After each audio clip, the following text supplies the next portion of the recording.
సమగ్ర కులగణన నివేదికను తెలంగాణ అసెంబ్లీలో సీఎం రేవంత్ ప్రవేశపెట్టడంపై గాంధీభవన్లో కాంగ్రెస్ నేతలు సంబరాలు నిర్వహించారు. దేశ చరిత్రలో కాంగ్రెస్ పార్టీ ఎస్సీ వర్గీకరణ, కులగణన లాంటి చరిత్రాత్మక నిర్ణయం తీసుకుందన్నారు టీపీసీసీ చీఫ్ మహేష్ కుమార్ గౌడ్. ఎలాంటి లోటుపాట్లకు తావు లేకుండా గొప్ప నిర్ణయాలు తీసుకున్నారని అన్నారు. తెలంగాణ చరిత్రలో 2 కార్యక్రమాలు నిలిచిపోతాయన్నారు.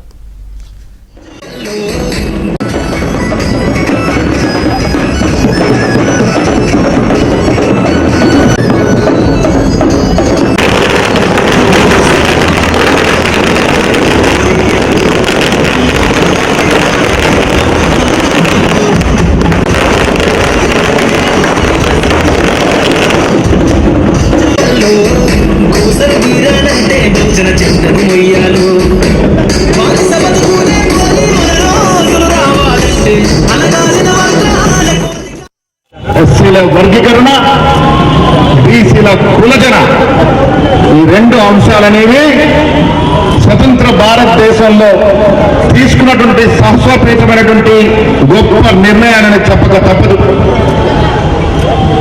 తెలంగాణ రాష్ట్రంలో ప్రజల ఆశీర్వాదంతో కాంగ్రెస్ పార్టీ అధికారంలోకి వచ్చినప్పుడు అధికారం రావాలనుకున్నప్పుడు ఇచ్చినటువంటి ప్రతి అంశాన్ని కూలంకంగా చర్చించి లోతుగా అధ్యయనం చేసి ఎక్కడ కూడా లోటుపాటు లేకుండా వారికి న్యాయం చేయాలనే తపనతో ఈ 2 అంశాలని వాళ్ళ అసెంబ్లీలో కౌన్సిల్లో ప్రవేశపెట్టడం జరిగింది.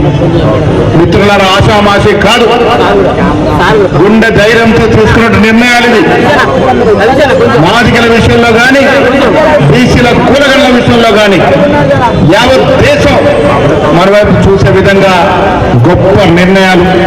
తెలంగాణ చరిత్రలో ఈ 2 గొప్ప అధ్యాయాలు.